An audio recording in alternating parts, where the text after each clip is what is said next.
मुंसिफ बिहार आप देखेंगे, मैं हूं आपके साथ आपका मेजबान रहीम अहमद खान। नजर डालेंगे रियासत बिहार के तमाम बड़ी खबरों पर। आगाज करेंगे हेडलाइंस के साथ। कौन होगा बिहार का अगला सीएम? अमित शाह से मुलाकात के बाद चिराग पासवान का बयान। सीएम चेहरे पर बोले, विधायक दल का नेता ही सीएम चुनेगा। बिहार में दूसरे फेज के चुनाव के लिए नामांकन में तेजी। 20 अक्टूबर है आखिरी दिन। भागलपुर समेत कई विधानसभाओं में आज उम्मीदवारों ने दाखिल किए पर्चे। बिहार में असल मुकाबला एनडीए और जन सुराज के बीच है। महागठबंधन रहेगा तीसरे पायदान पर। प्रशांत किशोर का बड़ा बयान।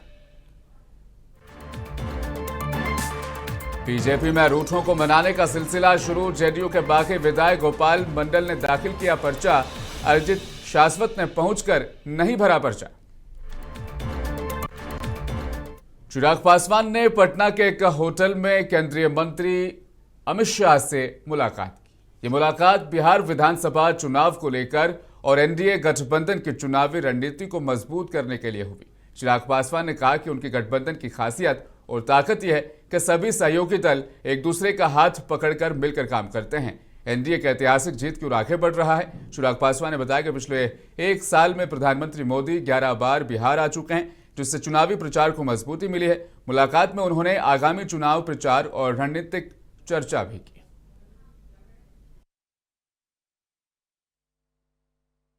इसमें कोई विवाद पैदा नहीं हुआ है। केंद्रीय गृह मंत्री आदरणीय अमित शाह जी ने एक सामान्य प्रक्रिया का जिक्र किया है and this is how CM का अगर चुनाव होता है उसकी यही प्रक्रिया होती है। इसी तरीके से चुना जाता है। सीएम हो, प्रधानमंत्री हो, विधायक दल के जितने विधायक आपके जीत कर आते हैं वो अपना नेता चुनते हैं। तो इसमें कौन सी नई बात गृह मंत्री जी के द्वारा कही गई। मुख्यमंत्री नीतीश कुमार जी के नेतृत्व में हम लोग चुनाव लड़ रहे हैं। उसके बाद ये प्रक्रिया का हिस्सा है कि जो जीते हुए विधायक हैं, एक दल की तो बात है नहीं, 5 दल एक साथ हैं, तो जितने विधायक जीत कर आएंगे वो स्वयं अपना नेता। केंद्रीय गृह मंत्री अमित शाह ने आरजेडी सुप्रीमो और बिहार के पूर्व सीएम लालू प्रसाद यादव पर तीखा हमला करते हुए कहा कि लालू राबड़ी के 15 साल के जंगल राज ने बिहार को लगभग आधी सदी पीछे धकेल दिया। उन्होंने कहा कि बिहार ने उसी दौरान अपनी गरिमा, वैभव और उत्कृष्टता को खो दिया जब उनकी सरकार चल रही थी। हम ये सब गिना रहे हैं, जीएसडीपी इतनी बड़ी बजट, इतना बड़ा शिक्षा का बजट, इतना बड़ा कॉलेज, इतने बड़े इंजीनियरिंग सीटें, इतनी बड़ी मेडिकल कॉलेज। वो क्या कह रहे हैं? घुसपैठियों को मतदाता सूची में रहने दो। क्या अभियान लेकर निकली? जरा तो शर्म करो। घुसपैठिया बचाओ अभियान लेकर राहुल जी निकले हैं। मुझे पूरा सदन बताए जरा बड़े आवाज से, बिहार की मतदाता सूची में बांग्लादेशी घुसपैठियों का नाम होना चाहिए क्या? किस प्रकार की वाहियात दलीलें करते हैं और बिहार मान जाएगा? हम चुनाव आयोग की पहल का समर्थन करते हैं। केवल बिहार नहीं, पूरे देश में से मतदाता सूची से घुसपैठियों को निकाल कर, और सिर्फ इलेक्टोरल प्रोसीजर प्रदूषित करने की सवाल नहीं है। ये हमारे युवाओं की रोजगारी भी छीन रहे हैं। हमारे गरीब का अनाज उनके घर में जा रहा है। हमारी शिक्षा व्यवस्था को और पंगु बना रहे हैं। हमारी स्वास्थ्य व्यवस्था को भी और पंगु बना रहे हैं। मैं बड़े स्पष्टता के साथ इस सभागार में बताना चाहता हूं, भारतीय जनता पार्टी की स्पष्ट नीति है, भारत कोई धर्मशाला नहीं है, यहां एक भी घुसपैठिया नहीं रहता है। राहुल बाबा, आपको जो यात्राएं निकालनी है निकालिए। जब तक भारतीय जनता पार्टी का एक भी सांसद है, घुसपैठियों को हम चैन से नहीं बैठने देंगे। उनके विकास का एजेंडा क्या है? क्या लेकर यात्रा निकाले? अरे भले आदमी, बाढ़ कैसे समाप्त करोगे लेकर निकालते, शिक्षा कैसे बढ़ाओगे, रोजगारी कैसे बढ़ाओगे, गरीबी कैसे हटाओ। बिहार विधानसभा चुनाव 2025 को लेकर सियासी पारा लगातार बढ़ता जा रहा है। हालांकि दोनों ही प्रमुख गठबंधनों के अंदर गांठ नजर आने लगी है। सीट शेयरिंग के कारण सतह पर आई इस गांठ को छिपाना अब मुश्किल हो रहा है। सबसे अधिक खींचतान महागठबंधन में है, लेकिन इस बीच बीजेपी ने अपने तमाम मुख्यमंत्रियों और स्टार प्रचारकों को मैदान में उतार दिया है। इसी कड़ी में हरियाणा के सीएम नायब सिंह सैनी भी पटना पहुंचे। जनसभा से उन्होंने खिताब किया। बिहार विधानसभा चुनाव पर क्या कुछ कहा सीएम नायब सिंह सैनी ने, सुनिए आप भी।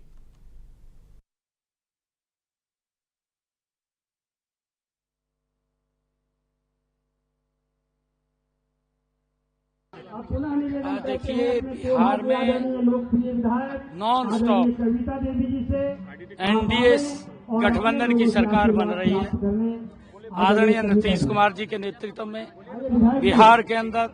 बिहार के लोग दोबारा फिर ये सरकार बना रहे हैं, कंटिन्यूटी में सरकार बना रहे हैं।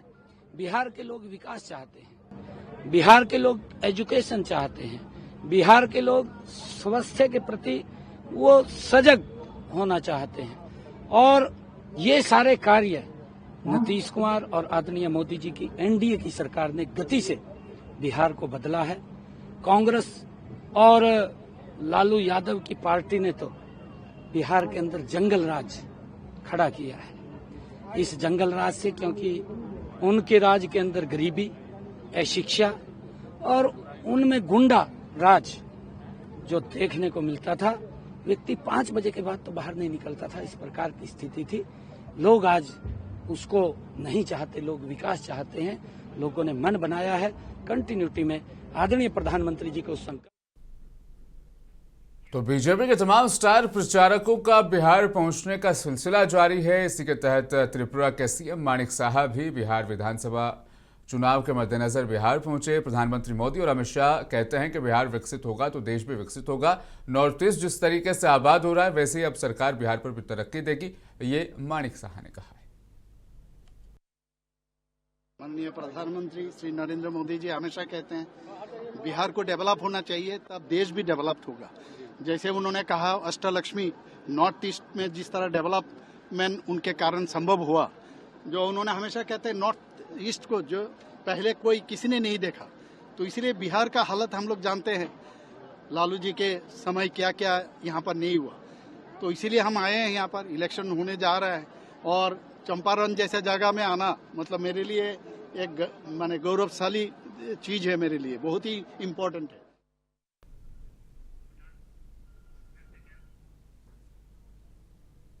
बीजेपी शासित राज्यों के मुख्यमंत्रियों का बिहार चुनाव में पहुंचने का सिलसिला जारी है। गोवा के सीएम प्रमोद सावंत भी बिहार पहुंचे। उन्होंने कहा, केंद्रीय गृह मंत्री अमित शाह ने कहा है कि साल 2026 तक भारत को नक्सल मुक्त करना बहुत जरूरी है। विकसित भारत के साथ नक्सल मुक्त भारत होना भी जरूरी है। भारत 2026 तक नक्सल मुक्त हो जाएगा। जी हाँ, हमारे देश के होम मिनिस्टर अमित भाई शाह, इन्होंने ऑलरेडी कहा है कि नक्सल मुक्त भारत 2026 तक करना बहुत ही जरूरी है। इसलिए विकसित भारत के साथ साथ नक्सल मुक्त भारत होना बहुत जरूरी है और वो नक्सल मुक्त भारत 2026 तक पूरा हो जाएगा। जी हाँ, हमारे देश के होम मिनिस्टर अमित भाई। जनसुराज पार्टी के संस्थापक प्रशांत किशोर ने महागठबंधन दलों के बीच जो सीट बंटवारे पर कहा, इंडिया गठबंधन से जाकर पूछिए। उन्होंने आगे कहा, इंडिया गठबंधन इस बार तीसरे स्थान पर रहने वाला है। असल लड़ाई, असल मुकाबला एनडीए और जनसुराज के बीच है। इंडिया अलायंस से जाकर पूछिए। क्या लगता है सर, एक ही कैंडिडेट उतारे जा रहे हैं? मेरे भाई, आपको पहले कई महीनों पहले बोला है कि इंडिया अलायंस इस बार तीसरे नंबर पर रहने वाला है। लड़ाई एनडीए और जनसुराज में है। केंद्रीय कृषि मंत्री शिवराज सिंह चौहान ने बिहार विधानसभा चुनाव पर कहा, हारने वाले और क्या करेंगे। कुंठित मानसिकता वाले लोग केवल हताशा निराशा में ऐसी भाषा बोलेंगे, क्योंकि वे देख रहे हैं कि बिहार में एनडीए की महाविजय होने वाली है। सुशासन की और विकास की महाविजय होगी। हारने वाले और क्या करेंगे, कुंठित मानसिकता वाले लोग केवल हताशा और निराशा में ऐसी भाषा बोलेंगे, क्योंकि वो देख रहे हैं कि एनडीए की बिहार में महाविजय होने वाली है। सुशासन की और विकास की विजय होगी। ठीक है,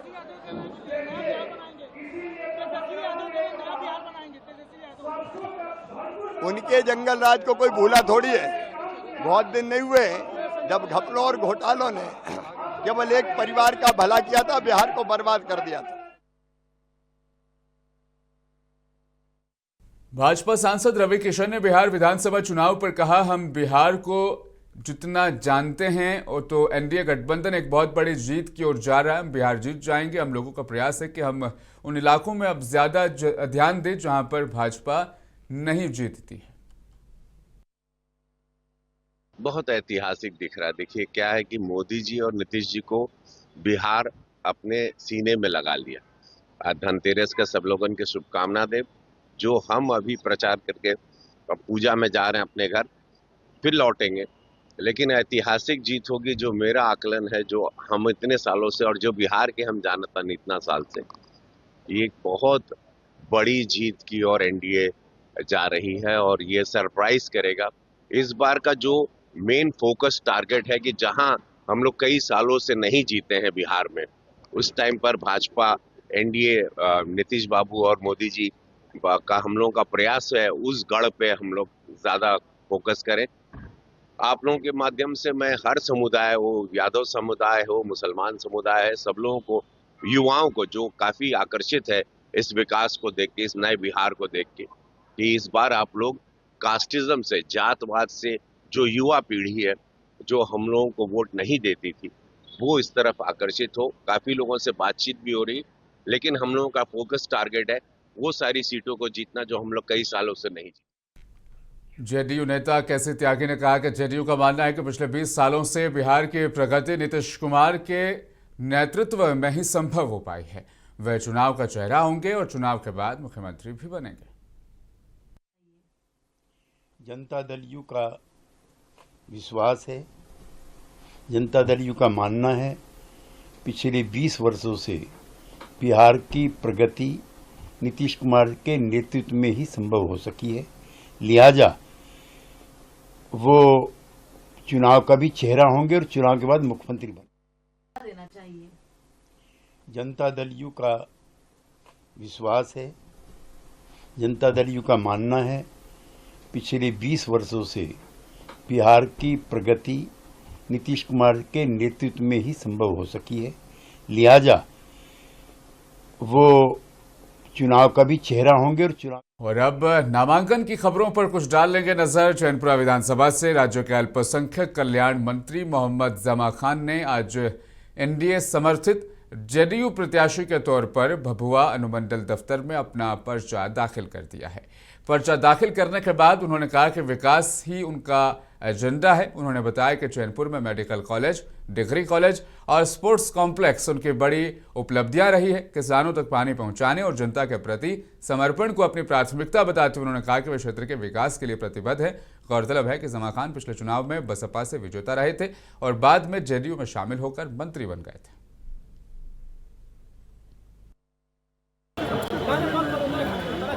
एनडीए सरकार, तमाम लोगों का मैं धन्यवाद देना चाहता हूँ जिन्होंने मुझे जिम्मेवारी दी है। पिछले दिनों भी मैं चैनपुर का नेतृत्व कर रहा था, वहाँ का मैं सेवक के रूप में काम किया और एनडीए सरकार ने विश्वास किया, मुझे जिम्मेवारी मिली है, नॉमिनेशन में किया हूँ। तमाम चैनपुर विधानसभा के तमाम मतदाता मालिक, अपने गार्जियन, अभिभावक, साथियों से, बहनों से, माताओं से गुजारिश करना चाहता हूँ, अनुरोध करना चाहता हूँ, जो आपने जिम्मेवारी पिछले दिन आपने दिया था, मैंने 5 साल नौकरी निभाने की पूरी कोशिश की। एनडीए सरकार ने जो काम किया है ये आप सामने नज़र आ रहा है, इसलिए मैं धन्यवाद देना चाहता हूँ। बाकी जो आज हमें नॉमिनेशन के बाद मैं जनता के बीच में जा रहा हूँ, जो जनता मालिक होती है, जो निर्णय लेगा उस निर्णय।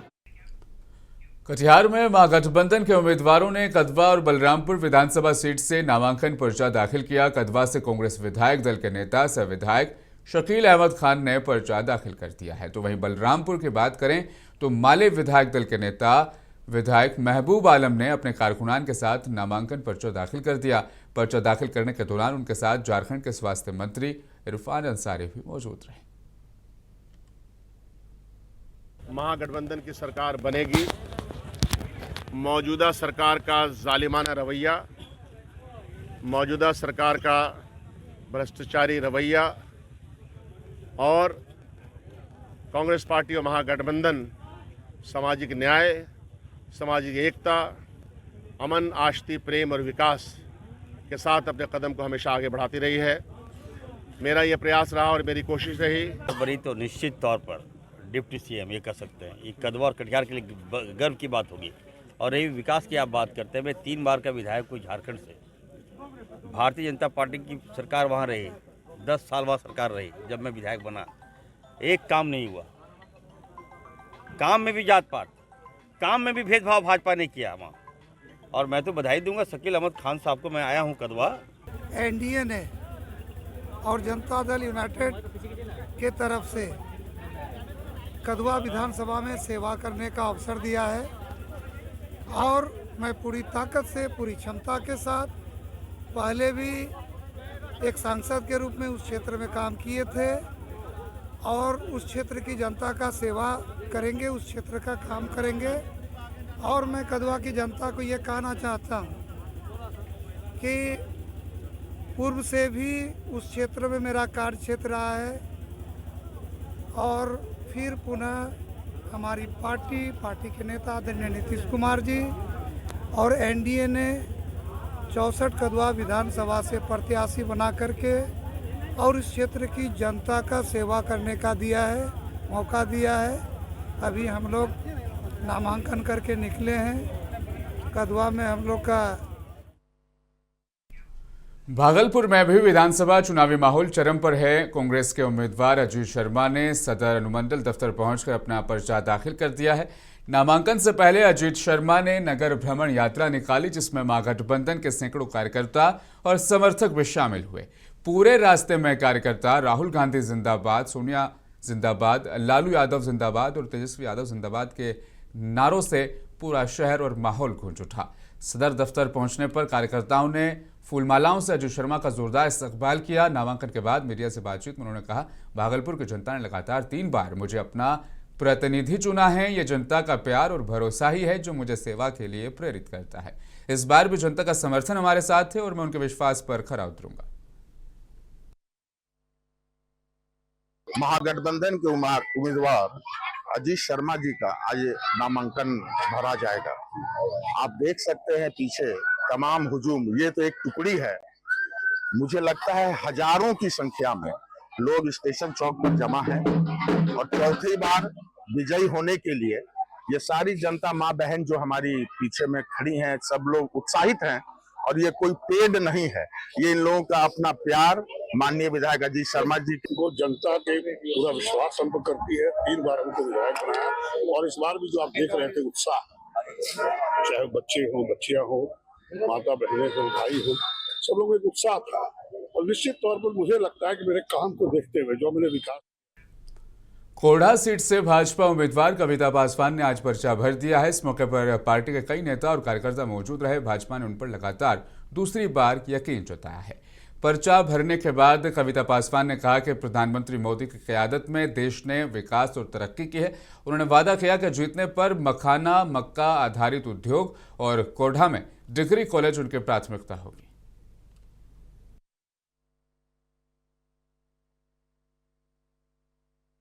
सबसे तो पहले मैं अपने शीर्ष नेतृत्व को धन्यवाद दूंगी और अपने हम कोढ़ा के जितने भी हमारे देवतुल्य जनता जनार्दन, उनको मैं धन्यवाद देना चाहूँगी, क्योंकि उन्होंने हम पर बहुत ही विश्वास जताया और हमने जो काम किया है और हम हमेशा सभी के। चैनपुर से बसपा उम्मीदवार धीरज सिंह उर्फ भान सिंह ने हाथी पर सवार होकर भभुआ में पर्चा भर दिया है। उन्होंने कहा, चैनपुर में विकास के नाम पर सिर्फ सायरन बचे हैं। 3 मंत्री मिलने के बाद भी हालात नहीं बदले। कई गांवों ने पानी की किल्लत पर वोट बहिष्कार किया है।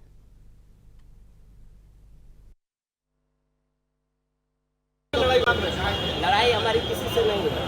लड़ाई बहुजन समाज पार्टी से ही कोई लड़ेगा तो लड़ेगा, यहाँ पर और किसी से लड़ाई नहीं।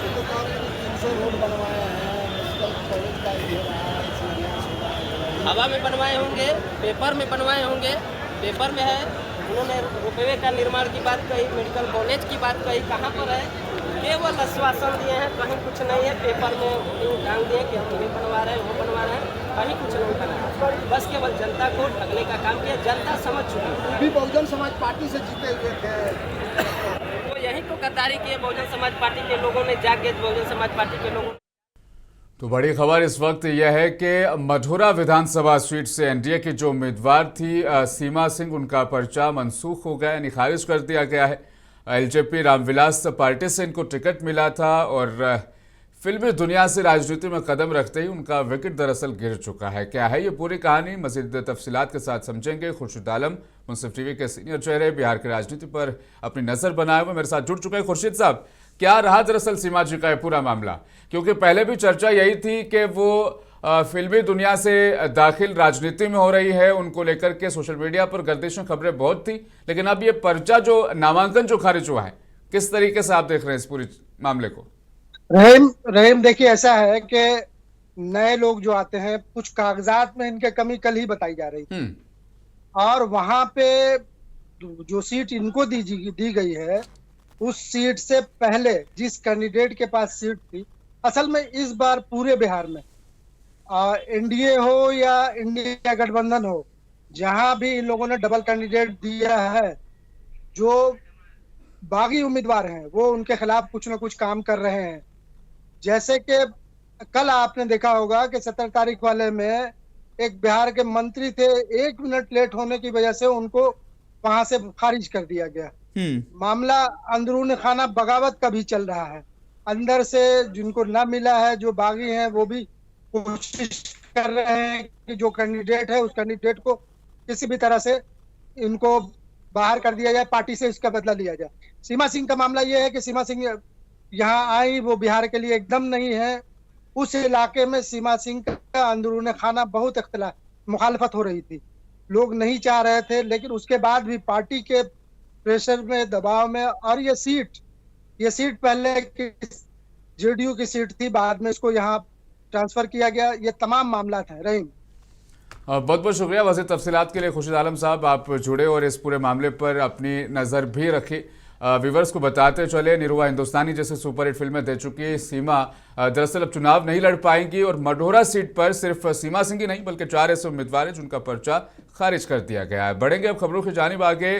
जनसुराज पार्टी के उम्मीदवार अभिराम शर्मा ने जहानाबाद अनुमंडल दफ्तर में नामांकन दाखिल किया। उन्होंने कहा कि एनडीए और महागठबंधन दोनों जनसुराज से भयभीत हैं और इस बार जनता बदलाव लाएगी। अभिराम शर्मा ने कहा कि वे शिक्षा, स्वास्थ्य, सड़क सुधार और भ्रष्टाचार उन्मूलन पर फोकस करेंगे।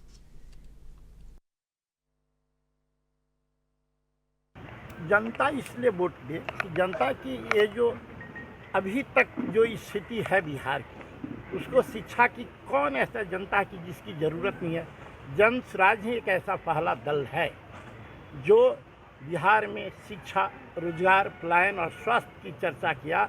आज पहली विजय जनसुराज का है कि शिक्षा, रोजगार, ये चारों जो हमारी प्राथमिकता है मुद्दा, इस पर सभी दल आने लगे हैं। दीपोत्सव के पहले दिन धनतेरस पर आरा के बाजारों में जबरदस्त रौनक देखने को मिली। शीश महल चौक, गोपाली चौक, बिजली रोड, पकड़ी चौक, स्टेशन रोड और चंदवा मोड़ पर सुबह से ही खरीदारी के लिए लोगों की भीड़ उमड़ पड़ी। आभूषण, वाहन, कपड़े और प्रॉपर्टी की खरीदारी हुई है। परंपरा के मुताबिक सोने चांदी के सिक्के, स्टील, तांबे, पीतल और कांसे के बर्तन भी बहुत ज्यादा बिके हैं। व्यापारी तबके में भी बहीखाते आज खरीदे गए हैं। अहम तस्वीर अब आपको दिखाएंगे आरा से मेरे साथी तारकेश्वर प्रसाद। अभी मौजूद हूँ आरा के शीश महल चौक पर। यहाँ देख सकते हैं दीपावली को लेकर काफी भीड़ जुटा हुआ है और आज धनतेरस है। धनतेरस की खरीदारी के लिए लोग बाजारों में उमड़ पड़े हैं। आप देख सकते हैं, इधर देखिएगा तो पटाखे का जो बाजार है पूरी तरह से सजा है। जो दिवाली 20 अक्टूबर को मनाया जाएगा, चारों तरफ दीपावली की धूम है। कहीं पटाखे तो कहीं मुड़ी मिठाई तो कहीं फल की बाजारें लगी हुई है। काफी संख्या में पूरे जिले के लोग पहुंचे हैं और पूरा बाजार खचाखच भरा हुआ है। हम अपने मुंसिफ बिहार में आज के लिए फिलहाल बस इतना ही। मिलूंगा आपसे इजाजत। आप बने रहें मुंसिफ टीवी के साथ।